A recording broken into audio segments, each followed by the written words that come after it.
All right, I think we can get started at 7:03.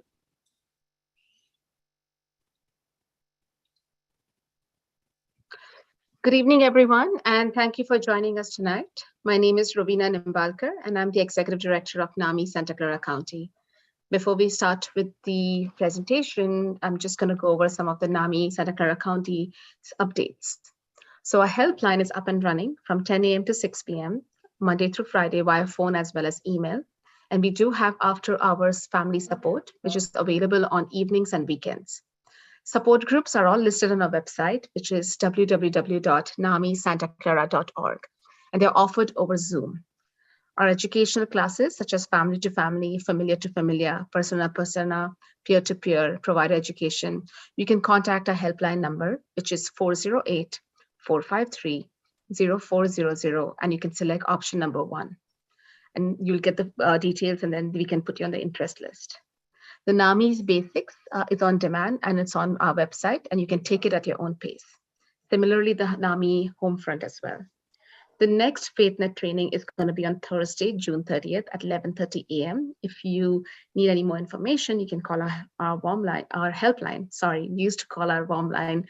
Now we've changed the name to helpline, so I've kind of still used to calling it warm line.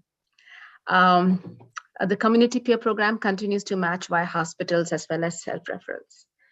Our NAMI Walks, which is our biggest fundraiser and our biggest event where we do a lot of advocacy for mental health, is going to be in person this year, which is on October 1st. You can register for the walk, which is namiwalks.org/Silicon Valley. The walk is going to take place at the History Park in San Jose, and we're really excited about the walk since we're all going to be meeting after 2 years. But we're doing a kickoff picnic for the walk, which is going to be on July 9th. It's a Saturday. And if you need more information about the picnic, or if you're interested in attending the NAMI Walks kickoff picnic, you can visit our website, and it has all the details, and you can RSVP. All right, so let's move forward. Our topic tonight is the Social Work Law Enforcement Project. But before we start that, I'm going to introduce Maureen Milo, who is a board member at large. And Maureen is a veteran journalist and editor whose opinion pieces appeared in the newspapers nationwide. She was a reporter and editor for Silicon Valley Community Newspaper and the editor for Silicon Valley Business Journal. Maureen is going to be doing a panel discussion with our speakers tonight. I do want to let everyone know that we are live streaming this on YouTube. And I also want to mention that we have a Q&A section in this webinar. And if you have any questions, feel free to ask questions in the Q&A sections, and feel free to chat like your comments or just how you feel in the chat section so that we can get to each question that way. Over to you, Maureen. Thank you, Ravina, and good evening, everyone, and thank you for joining us tonight. I'm going to talk a little bit about two individuals who created a very unique program. It's called, as Ravina mentioned, Social Work Law Enforcement Project, also known by the acronym of SWLE. And this pilot program was launched on August of 2020 and was co-created by Dr. Isabel Logan, an assistant professor of social work at Eastern Connecticut State University, and Lieutenant Matt Solek of the Willimantic Police Department. And that's in Connecticut, just in case you're wondering where that is. The project has evolved into a statewide collaboration that is serving as a national model for the emerging field of police social work. And it was recently featured at a NAMI conference on crisis response solutions. Now I'm going to introduce both of our speakers to you tonight. Dr. Logan is a licensed clinical social worker. She earned her bachelor's in social work from St. Joseph College and has her master's from Fordham University in New York. She received her doctorate in education from the University of Hartford. And before joining the faculty at Eastern Connecticut State University in 2016, she worked for 20 years as a social worker for the Connecticut Division of Public Defender Services. In 2001, Dr. Logan was selected to assist with developing the cultural proficiency in drug court practice, training of trainers manual for drug court professionals. And she has received numerous awards for her work. Lieutenant Matt Solik is a 17-year veteran of the Willimantic Police Department. He is presently serving in the Administration Division. And in 2021, Lieutenant Solik testified before the Connecticut General Assembly on topics pertaining to police and social work partnerships, and was a panel presenter at the first annual National Conference on Police Social Work. So I want to thank Elizabeth and Matt for being here tonight. It's very late. They're with us from the East Coast, so we know it's after 10 there. And what I want to do is, after this brief history now, I really want to delve a little bit deeper into the origins of the project. You know, what you've learned and how this model of social work and law enforcement is changing the landscape, how we view things out in the field. So let me start with you, Elizabeth. What inspired you to develop the project, and how did you team up with Matt? So as you mentioned previously, my work started in the public defender's office. And when I came over to academia, I still continue to be interested in social work and law.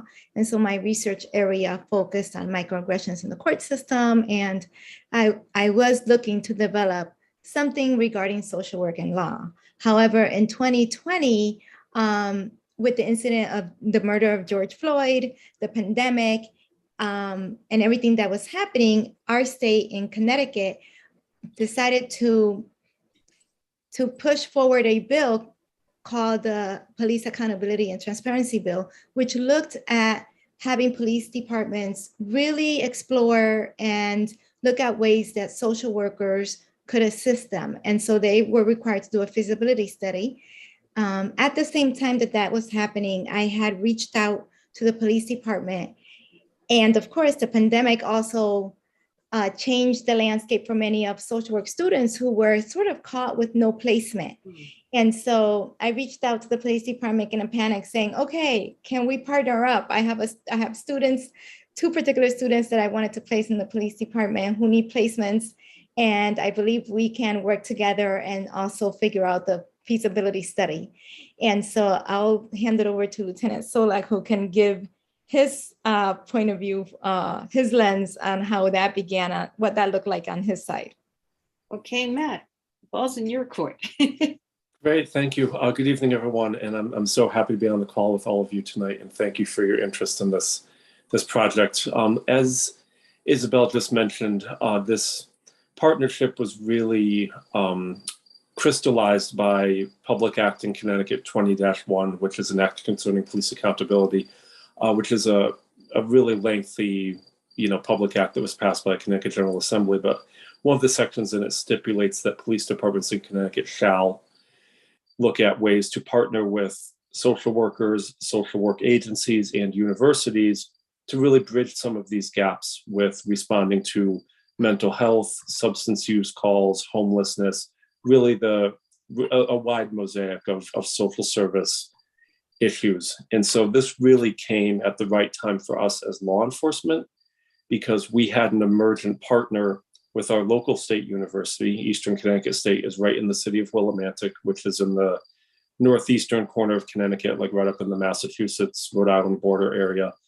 And we really had a partner right in our backyard that was able to help us begin to work with this. And when it came to providing interns with us, as Isabel mentioned, the pandemic had really changed the landscape for a lot of field placements in our part of Connecticut. And as all of you can imagine, I'm sure, police departments, really continued uninterrupted for most of 2020 and 2021. So we were really open for business in a really receptive way to having some new personnel on site with us, the way that some other agencies might not have been able to do at that particular moment in the COVID season. So we were able to onboard 2 outstanding young social work interns who really, to begin the conversation tonight, coming in the door as bachelor's level BSW candidates, really, and this is the total truth, coming in the door at our police department knew more about social work and social service than any of the cops did. So it was a great partnership from the very minute we started the dialogue. How were how was your team, how are the police receptive to all of that, Matt? Were they open arms in the sense that, we need to do something? I mean, this sounds kind of unique that there was a law that was sort of mandating, change had to come about. I mean, that's not happening very often. And, how was your unit? I mean, how did you get involved in this? No, and like you mentioned in the introduction, I work in administration, so I'm on the administrative team with the chief and the deputy, and my team was really receptive to this because as law enforcement executives, we want to make sure that we're being proactive and responsive to legislative mandates and state statute that's coming downrange at us from elected officials in Hartford, Connecticut, but taking that a step further and saying, look, there's a public act that's now in place in Connecticut that stipulates that police departments shall start exploring these partnerships, and it's a really positive leaning direction. But we were able to operationalize this immediately in a way that I know a lot of departments in Connecticut weren't, because they didn't have the personnel in place at the time. And we were really gifted by Isabel and her team coming in and saying, look, we have student interns who are able to help you with this, who are able to work with your team and help your cops out on the street. I mean, it was really a very fluid partnership from the very beginning. And I can certainly speak on behalf of my chief of police tonight that he loved the idea from day one. So there was 100% buy-in on our end. Were your officers CIT trained? Did they have that kind of background? Crisis? Yeah, at my agency, the Willamette Police Department's a mid-sized agency for Connecticut standards. We have about 50 sworn cops, so we're not as big as some of the larger cities in Connecticut, but we're certainly not as small as a lot of the New England small towns are in the Northeast. But all of our officers are sent to CIT training right after they get off FTO. That's something that we do as an agency. We've done it for 20 years.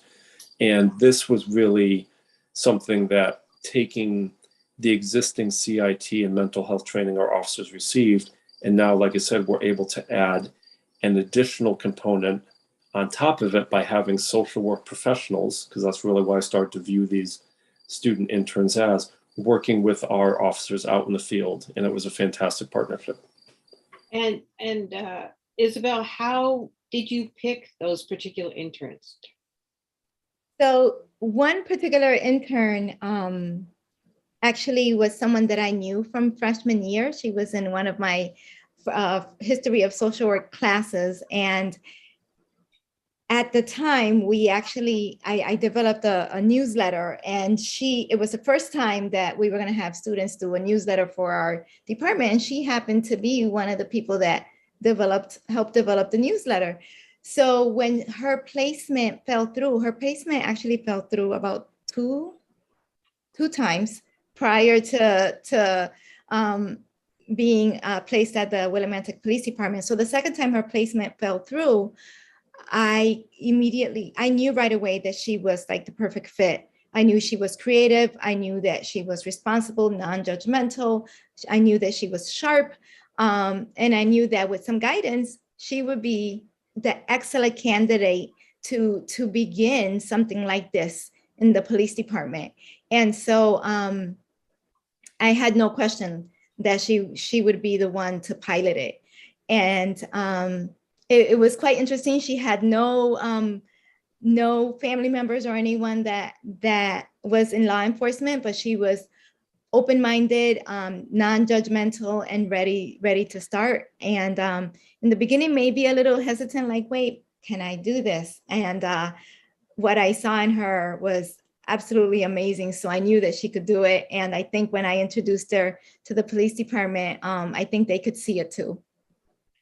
So she became sort of the pilot model for yes, what a candidate would be going forward, I guess, if it worked out well. Exactly. And then I had the other student who was a male, and he actually had a family member who was a law enforcement officer. So he he was also very open-minded and willing to come into. And so we paired 2 bachelor students together to support each other in the process. And the next day, the police department met with us through Zoom, and the students were on the field right away in the police department. I met them through Zoom. So actually, Lieutenant Solak and I did not meet in person till probably like a year and a half later. Thanks to COVID, right? Thanks to COVID, yeah. And so the students that I think were the perfect pair to start in the police department. So when these students came over, Matt, what did they have to, how did they learn with the officers? How did you pair them with the officers? Were they always with the same officer? Initially, and I'm very candid when I say this, because this was such a initiative, never have been done before program in Connecticut, I was very cautious initially, and I was really very measured in how I wanted to proceed with the work and the training and the pairing up with officers, because like I said, nobody in Connecticut had ever done this before prior to us doing this in 2020. And so it was really modeled after a field training officer, new recruit type relationship. That's the easiest way to explain it for any law enforcement team members that might be on the call tonight. And looking at sending the student interns with 1 or 2 designated officers who, were experienced officers, had CIT training, maybe had some supervisory experience, certainly really good role models for the students coming into the agency, and making sure that they were sort of the main officers that were working with these students at least for the first month or 2. And once that training and onboarding process happened and there was familiarity happening, there was trust being built, which is huge in the law enforcement culture. Once that happened, we really were able to send the students out with, any number of officers, depending on what shift they were working at the police department. But those initial first few weeks into the first few months, it was important for me as a manager to make sure that I knew that the student interns were placed with only the officers that I thought might be best role models for them. How big is the population there in terms of, in general, and then in terms of having to deal with people who have, mental health challenges or are homeless? How often is that interaction occur? Willimantic's a really unique city in northeastern Connecticut. It's a very small city. It's only about 30,000 people, but it's very tightly dense. We only have about 5 square miles in our city, and we get all of the problems that you'd see in any bigger city, right? LA, San Francisco, San Diego. We have the violent crime, the homicides, the drug issues, shootings. We really get a lot of the big city problems within our small city, space. And geographically, we're located in a corner of Connecticut that's predominantly rural. So our city is the sort of county seat for where we are in northeastern Connecticut. So we attract a lot of citizens and personnel from other parts of northeastern Connecticut who come to Willimantic for the services that are there. And we're very fortunate in our city to be a very resource-rich community. There's tons of substance use provider agencies. There's a homeless shelter. There's a food assistance, and folks with homeless issues. So we're very fortunate that we have a lot of those resources right at our disposal within our small city. But as I stated earlier, when it gets busy in Willimantic, it's certainly comparable to anything you'd see in any large city across the country. So can you give an example of how the partnership between the social worker and the officer work together can you give me an example of an incident where the two work together to enrich the outcome? I could give you like 1,000 of them, but we would be here all night. But it's the best one that I can think of, and I'll be really brief with it, is and this is one that really can show some of the real key takeaways with partnerships like this, is that During the winter, this past winter, we had a developmentally disabled, substance use impacted homeless woman that was sleeping in the lobby of our police department, and she had nowhere else to go. She'd come in the lobby at 4:30, 4:45 in the morning after being out all night, and she'd sleep in our lobby because it was warm. And we're not equipped to have folks sleeping in our building. It's not safe. It's not sanitary. It's, there was a bunch of different, difficulties and problems we had to overcome. And so we, a couple officers would ask this woman to leave. She would leave. She'd come back the next day. It just became a real repeat kind of rerun scenario. So one night, I ended up calling our social work intern in at about 4:15 in the morning. I called her up and I said, time to come to work. Let's go. And she came in. And it's important to note that within our region of Connecticut, we don't have 24/7 wraparound social service. Our mobile crisis only works selected hours during the day. 4:15, 4:30 in the morning is not a time when we'd be able to access a mobile crisis or a 211 type outreach thing in Connecticut. But my intern's available because she's pretty much working for me. So she came in and immediately started interfacing with this woman, which was fantastic because the client consumer was tired of seeing the cops, right? She was tired of seeing us, and she didn't want to see us. Then, we weren't able to give her the resources that, she was interested in, but my intern was. And my intern spent about an hour and a half with this woman, working with her, interfacing with her, and establishing that key rapport that's so helpful with getting people the assistance they need. Fast forward a couple of days, she's kept in touch with the client consumer. The next time that we had an interaction with her, the client consumer was now sleeping in an ATM vestibule just a couple blocks away. The bank opened up. There was a disturbance that ended up happening between the client consumer and some bank personnel. Some criminal activity occurred that the police had to take action on. Again, it's not our first resort or anything, but now that very same client consumer is just as impacted now. And so my intern was able to stay with her through that whole process, because now the client consumer not only has the issues of sleeping in the lobby of my police department, but also maybe now having a new court case, for a minor misdemeanor offense, public disturbance or disorderly conduct. And she was able to stay with that client consumer through that whole process. Hey, when's your next court date? How are you going to get there?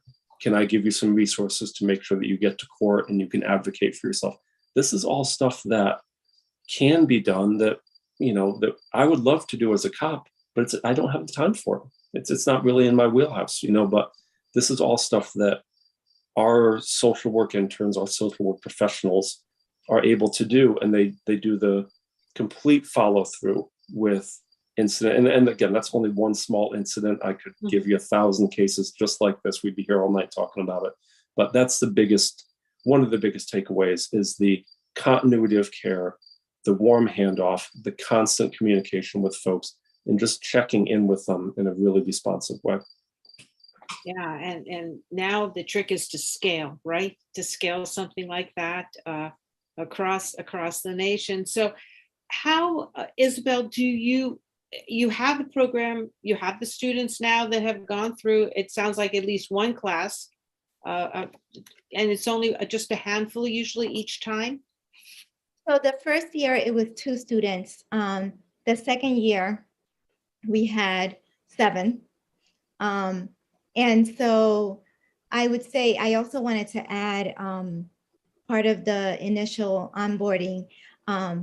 Lieutenant Solak and I actually did a lot of good teamwork together that first, for the first actual year, we were in constant communication with each other, in addition to the onboarding that happened at the police department. At the same time, on my end, the social work end, the students had to, the way I structured it was through the 9 social work competencies, right? And the multi-tier system, the micro, meso, and macro, which now Lieutenant Solak could say off the top of his tongue really quickly. But we combined those 2 trainings together so that the students had the best of both worlds starting off, and we carefully discussed every single thing, from who the police officers were going to be to the safety, which was huge.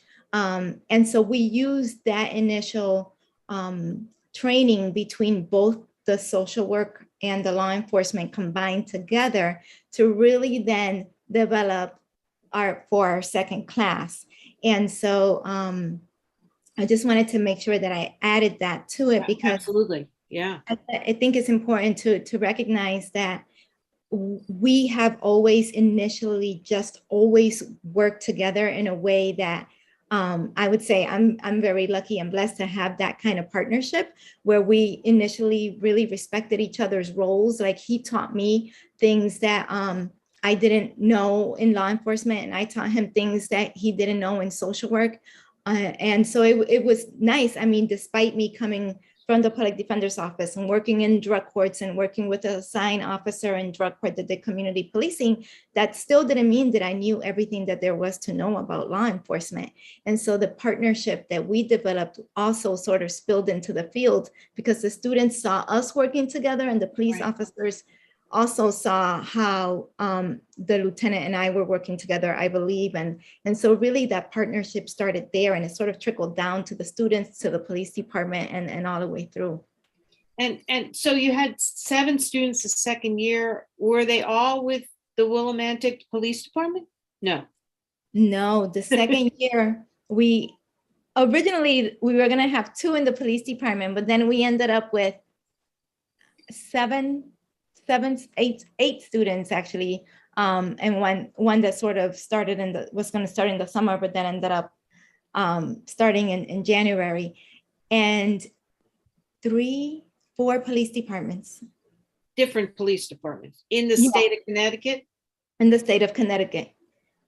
So then, Matt, did you have to go to those other departments and you, Elizabeth, and sort of do the team of introducing this is what we can help you build out in your department too? How did that work out? I think, and speaking on the law enforcement side, I think there was, when we first started this in August of 2020, there was understandably, right, let's sort of wait and see. Let's sort of wait and see how Matt and Isabel do in Willimantic, and let's sort of watch them and see how things go, right? And that's understandable. I mean, this is a brand new thing. It's never been done anywhere on the landscape in Connecticut. But at the end of 2 really successful semesters, a full school year, we had accomplished so much in Willimantic that word had really gotten out. And we were very fortunate with tons of great community involvement, tons of great feedback from all of the stakeholders in our space. And once the word got out, it's not an exaggeration to say that our phones were ringing off the hook, which is really a nice problem to have. And so pushing out to my law enforcement partners, and the term you used earlier is, scalable. So now here in Connecticut, we have a smaller sized police department, which is Willimantic. We have a little bit larger sized city agency also in Eastern Connecticut. And then we're partnered, this will be our second year partnering with a very large city in the southwestern corner, suburban New York City, metro New York City, that's really doing this at scale. So this, much like CIT, programs like this, I firmly believe can be scaled up to meet the size of your agency. This isn't just a big city thing. This isn't just a small town thing. If you have a police department and you have social work partners, you can make it work somehow. So are you then going to those other places and starting the initial training? I mean, how do they know where to start? You were successful, but you can't just send over those social workers and have them go in there. And how does that happen? Do you go over there and do some training, or how does this all come together? Here in Connecticut, pivoting earlier to Public Act 20-1, which is an act concerning police accountability, every agency in the state is bound by that legislative mandate. So we're all sort of operating under the same umbrella, if that makes sense. So I'm able to take successful outcomes, best practices that I've learned in Willimantic, and give them to other agencies, recognizing that, for the demographic of your city or town, the size of your agency, any number of resources. You're going to need to tweak it a little bit. You're going to need to make some adjustments and fit it to your agency specific demographic. But by and large, you can be able to make it work, right? Because we want to have policies in place. We want to have training in place. As Isabel mentioned, safety is 100% essential and paramount for everybody involved in projects like this. But once you're able to start that dialogue, we're all operating in the same space, so it becomes really easy to have conversations with people about this. So you're not physically going there then Well, you like know how what? I'm gonna add to what Yeah. Lieutenant Solak said too.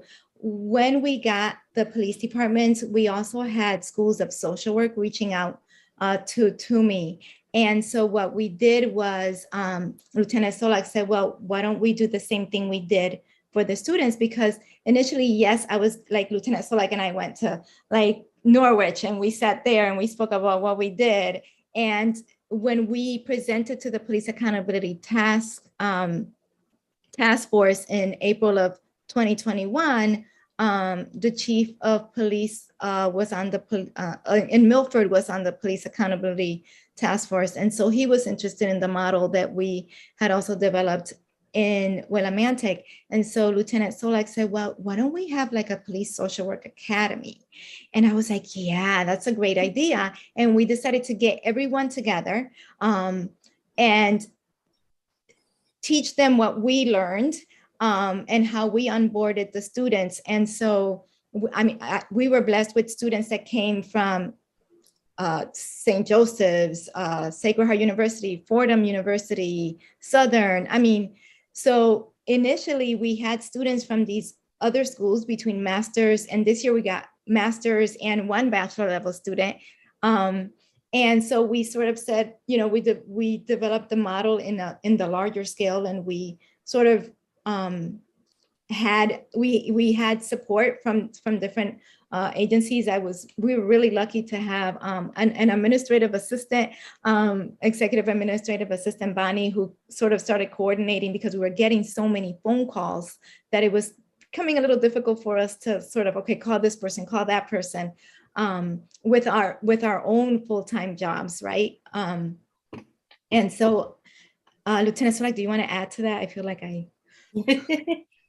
No, I think it's briefly to you know, kind of condense some of that within the police, you know, side of things, right? Consistency is key, and I want to be able to make sure that the training, the onboarding, the experiences that I can provide to social workers and social work interns working at my agency is consistent from day one, right? It's got to be consistent across the board for expectations, transparency, accountability, all the sort of key words that are driving a lot of discussions, you know, within social work as well as law enforcement, as you know. So I'm able to take that message to other agencies with those best practices that I've learned from, again, this is my third year doing it in Willimantic, and we've really gone over the potholes that we're going to go over. We've hit all the speed bumps we're going to hit, and we really have what I feel is a truly successful partnership moving forward. So in this police social work academy, I read somewhere that it was an intense 4-day training program. Is that correct? So what was involved? I mean, are they out in the field? I mean, because we're all on Zoom, so I'm trying to understand how this came together here. Yeah, what we did, and going back to my earlier comment, when I first started training with this program in the fall of 2020, because this had never been done in Connecticut, admittedly, I was very cautious, right? I don't want to make mistakes. I don't want to get ahead of myself. And so a lot of the training that I conducted was really spaced out, right? Because I'm just being careful. I'm taking care of people. I'm being safe. But getting through that process, I realized that because of the talent of people involved, because of the quality and caliber of people involved, that I could have moved quicker, you know, in getting some of this training done. So when we got ready to do this in our second year, I pitched Isabel, I'm like, look, you know, we spent 4 to 6 weeks doing training last year. Can we bang it out in 4 or 5 days, everybody all together at once? And so that kind of sort of sparked the idea of holding what I called was a Police and Social Work Academy, which was held on site at the Connecticut Police Academy in Meriden, Connecticut. We were very fortunate to get a dedicated classroom space there for the week of training that we did. And it was an intensive onboarding process of bringing all of our team together, all of our stakeholders, the police officers, the social workers, the interns, the professors, university administrators, other stakeholders. We had people from the private sector there, the nonprofit sector, anybody and everybody that was interested, we had come to this training. And the real key takeaway was it was able to get everybody trained together in the same space, but also sort of the secondary takeaway was after 4 or 5 days of being together, you're going to start talking to people. You're going to start making friends. You're going to start making connections. You're having coffee, you're having lunch, and you're really breaking the ice and establishing rapport and trust across some of these fields, which was just an awesome takeaway for everyone involved. And do you think you'll do it again? A similar kind of event? Yeah, we've already got a training tentatively scheduled for August of this year. And when we did the course evaluations for this last the August of 21 class, the only thing we got gigged on was it wasn't long enough. The participants, that they wanted more of it. So, and that's completely honest. It's an excellent problem to have. So moving forward, we now know that it's probably going to be a 5 to 7 day training based on the feedback that we received. And with this model, you could go anywhere, right? Anywhere in the country with this model. Somebody wants it, right? Or you keep it in this spot. They all come to this location. No, we've really built in law enforcement, like social work, is different in all parts of the country, but we're all doing the same work, right? We're all dealing with the same folks and the same population. And here in Connecticut, what we did is my law enforcement team said, hey, what's the most important things that we want to focus on now? What do we think are the big 3 to 5 takeaways that we as police wanted to be in here? And Isabel and her team said, okay, what's the 3 to 5 biggest things that we want to talk about as social work? And we just kind of blended them together and came up with a course curriculum. And it's really worth noting that on the police side of this, like, Isabel was kind of busting on me earlier, I've learned more about social work than I ever wanted to know or thought I would know or cared to know. And it's been awesome. It's really been awesome because the giving and the learning is a two-way street in partnerships like this. So during the course of that academy experience, you have social workers, interns, university personnel learning about the law enforcement side, and vice versa. You've got all the law enforcement officers learning about what is social work, what do all the letters after your names mean? What can you do? What's your training? And it's really such a giving relationship at the end of that time together that's really what I think sustains these partnerships in the field. Well, empathy occurs for each side, right? Because you understand each other so much better. Yes. So go ahead, Isabel. I was going to say it's absolutely important to also know, we started this and part of it was the feasibility study, as well as the students needed the field requirements, right? But we're also collecting data, because even though police social work has been around for years and decades, the field itself hasn't really been developed. And so educators are now saying, how do we prepare students to work with law enforcement, right? And so we are collecting data, and I say we're pretty fortunate in Connecticut right now that the majority of the schools of social work are joining together to put the students through this project that trust us for the students to come to us to learn about police social work. But most importantly, we're able to train the students the same way, collect data so that we can then continue to build. With the first data that we collected when the students started, we developed a model as to how police social workers would work in the multi-tier system, right? What they would do in the micro setting, which is with individuals and families, what they would do in community, right? And what they would do at the policy macro level with research and all of those pieces. And as Lieutenant Solak said, the police department doesn't close. It's open 24 hours. So the students actually have the best learning experience there because they're able to move in and out of those 3-tier systems, as well as be able to meet the 9 social work competencies that are required.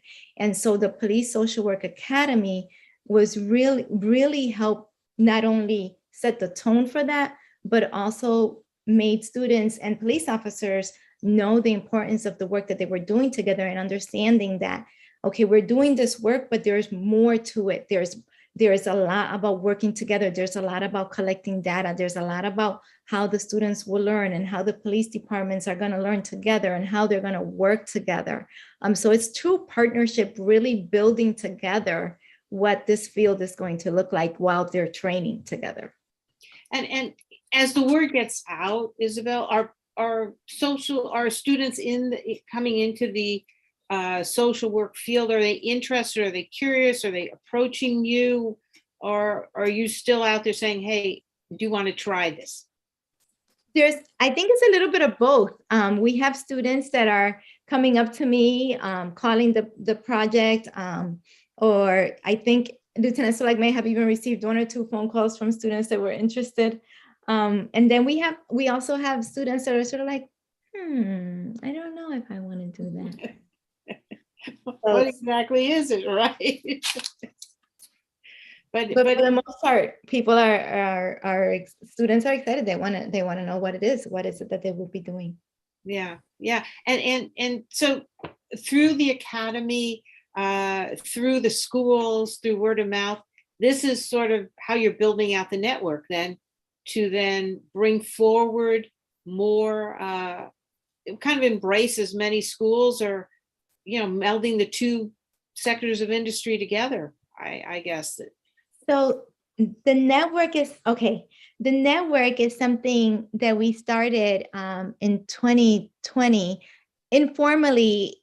When we started this, one of the assignments I gave the 2 students that started this with us was to research how many other places outside of Connecticut had police social workers. And so they came up with an article of Kentucky. And so the students reached out to the social workers police social workers in Kentucky. And at the same time, one of the professors in Kentucky was also reaching out to me about what we were doing in Willimantic. And so I said, why don't we have a meeting so that we can figure out if we're actually doing the same thing you're doing, and then we can all talk together. So then that meeting initially was supposed to be like part of a support thing for our students, because we really were the first in Connecticut to do something like this. And so that turned from 5 or 6 police social workers and officers to 10 the next time. Oh, let's meet again. And then it turned into 20. And now we have over like 80 people that meet. And so we're like, okay, let's call it a network. We're meeting together to sort of help each other. And so it's grown. And so we meet bi-monthly to support each other. And everybody has different needs in their states. Police officers talk about what their needs are. Social workers talk about their needs. So that sort of developed separate from the project, but in a way of supporting the project. And it's been wonderful because the students will reach out to the police social workers in other states and say, hey, have you guys done this? Or, we help each other out. And that's how actually the first National Police Social Work Conference developed from a group in Bloomington. Got it. And so how many states are involved in the network then? Did you say dozen? I would have to look it up in our website. I can't remember off the top of my head. But it sounds robust. It sounds like it grows. It sounds like every time you all meet it grows a little bit more. It does. So I want to ask, what are the biggest takeaways from this? It's only been, what, 2 years, basically. Well, it's not even 2 years yet, right? August will be 2 years that since you started. You launched in 2020 or 2019? 2020. 2020. So August of 2020, we're coming on soon, 2 years. So what is the, I mean, it's right through a pandemic.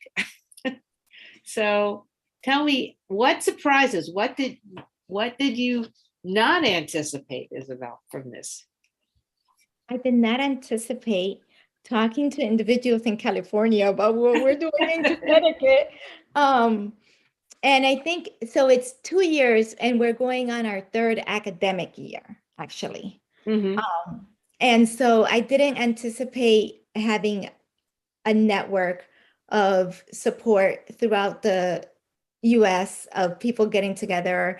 I think we were just really caring about doing the work, and we were just doing the work because we wanted to make sure that we served the community and that students were getting educated, that police departments were getting what they needed, and that communities would begin healing, right? And so we really cared about that. And so I think that when you do something that you really care about with all your heart, wonderful things like this happen. So, Well, and the country in many ways needed something like this, right? To see two separate entities, you know, social workers and law enforcement joining forces. I mean, that to me is it's a good thing. It's a good thing. I mean, what about you, Matt? What surprises did you see? No, I think, and again, echoing Isabel's comments, you know, when we first met in August of 2020, I mean, you know, for all intents and purposes, we might have thought this would be like a year or, you know, knockoff or something, you know, and just kind of, you know, but it's really grown into a sustainable model on a lot of fronts. And here in Connecticut, it's worth noting that police departments, whether local or state, are the only part of the criminal justice ecosystem in Connecticut without social workers. The Department of Corrections in Connecticut has social workers that work within institutions and facilities, and the judicial branch also has social workers. Isabel used to be one before this, but the police departments in Connecticut do not have consistent across the board social work representation and team members in police departments that have social work backgrounds. So that's been a real game changer to bring that to the discussion. But then looking a little bit longer on the horizon for, you know, myself as a manager, you know, someone who's been a cop almost 20 years and looking at this in a kind of more bigger picture or macro way, looking at this as a workforce development tool for us, really system-wide, because we as cops are because of these partnerships, we're having a say in how these young persons are coming up in the field. You know, we're able to work with them, and we do it with criminal justice interns all the time, right? You know, our police department, we're close to several universities in the Northeastern Connecticut. We get CJ interns all the time, and they're all fantastic young people. You know, they come in, they're interested in becoming cops or probation officers, and now we're able to spin that in a different direction and say, okay, you've got a social work background, come and work with us as a social worker. So now we're able to cultivate, like Isabel said, the next generation of professionals coming up in this and really having an impact. And it's so exciting. And also it aids both sides, right? I mean, like you said, you never knew so much about social work until you had social work interns. So you see, they see the different side of policing, and you see a different side of the work in the community.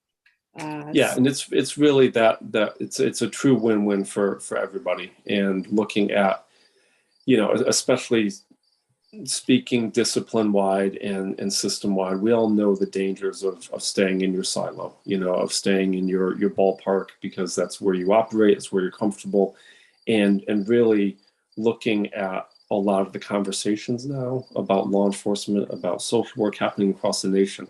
You know, this is a truly positive collaboration because it affects so many people. You know, we have the law enforcement officers involved, we have the social workers involved, we have the university students involved, but then we're also doing real work in the community, you know, and there's nothing hypothetical about the work that any of these young people are doing. I mean, they're out in the field every day with our officers, like meeting real people and doing real things, you know, and that's an awesome takeaway for everybody. Yeah, I mean, if where do you see it going? I mean, are you open to bigger, more, continuing? I mean, like Matt, you said you thought it was a one-time deal, and here you are tonight at almost 11 o'clock at night talking about the subject. So visions for going forward, Isabel? I mean, what do you got? So I'm gonna say that I feel really blessed that when we started this, I also had support from one of my professors who's now my colleague and a friend, Robert Madden, who I called and I said, hey, I'm doing this thing. And there's, you know, a call for a paper. Do you want to join us? And then that turned into now the project, right? Now it's myself, Lieutenant Solak, Robert Madden, and Bonnie, who's, you know, working together to make this happen. So if you would have told me that I was gonna work with amazing people and do this project from that initial idea, I would have been like, huh? But the fact that we are advancing education, so for me, it's about educating, training, and research, right? Being able to not only say this is a one-time fix, but that we are able to say we are creating an educational field to support what's needed in the community. And we're going to support that through research and training so that we have better prepared social workers to serve the community, to work with law enforcement, to be able to show how social work and law enforcement are stronger together than they are apart, because they're serving the same communities. And in order for healing to begin, we need to bridge those communities. And I believe that the students help bridge not just the communities, but help bridge the profession. Because when we initially started, it was like, can we do this, right? And I knew that we could, because I came from a world where social work was integrated into law, right, through the public defender's office. And so that's all I've ever known. And that was the lens that I used to sort of help guide this initial project when it started.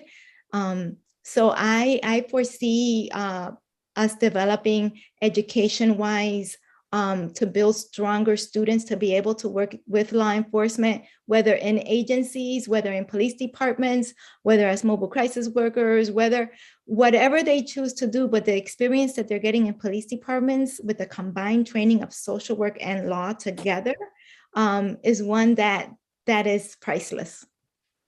Okay, well, Matt, do you have anything to follow on that?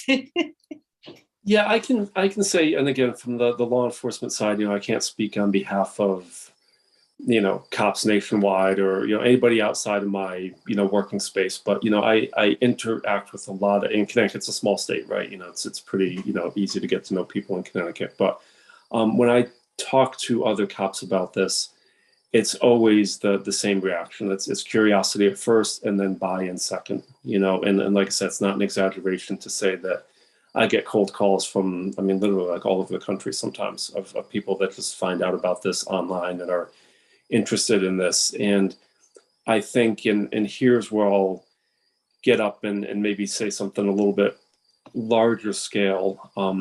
I think these partnerships are coming, whether it's legislatively mandated like it was in Connecticut, or it's nationally recognized as a best practice, which it's even starting to in lots of other parts of the country. You know, you can Google the stuff. And again, you know, right now it's a lot of it, you know, what you see on the news is a lot of the bigger cities, you know, with big resources and big units, you know, employing this. But I mean, it's scalable, you know, I mean, there are small cities all over the country that have 20 cops and one social worker, and it's great. It's a fit for your community. And I think that we as law enforcement want to have a voice. We want to have a place at the table and really advocating for our needs as cops and the sort of work that we do, because it's not for everybody. You know, this police social work field is very untraditional. It's very demanding. It's certainly way different than a clinical placement or working in a school or a hospital. I mean, it's again, it's not for everybody, but so isn't being a cop, you know, but the talent is out there. And I've seen it time and time again with the young people that come through this program, that we want to really focus in on that workforce and say, hey, this is something that you can do over the course of your career as a social worker. And like I've said a bunch of times, I mean, as a cop coming up on, you know, almost 20 years, that's a really exciting position for us to be in. Well, I mean, I don't think either of you could have ended on a better note than what you both just said. And I'm really so thankful that you were able to come tonight and explain the program and for other people to learn about it. I mean, our county has various forms of it, I would say. You know, we have our own mobile crisis units. We have this co-relationship between a clinician and a police officer. So we have a different theme, but the same concept of integrating that knowledge, that clinical knowledge with law enforcement, but on a large scale and learning how other areas and models like yours work. I think it just makes us all better for it. So I really thank you both for being here. And I think I'm going to turn it back over to Ravina and ask her if she's having any questions.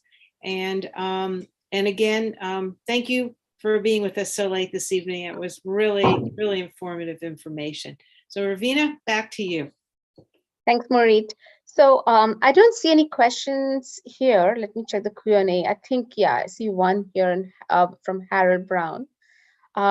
It would seem that treating the root cause of nonviolent behaviors would be less expensive than the cost of revolving door of policing, courts, and jailing. Have you asked for financial audit of the costs shift and savings in your city?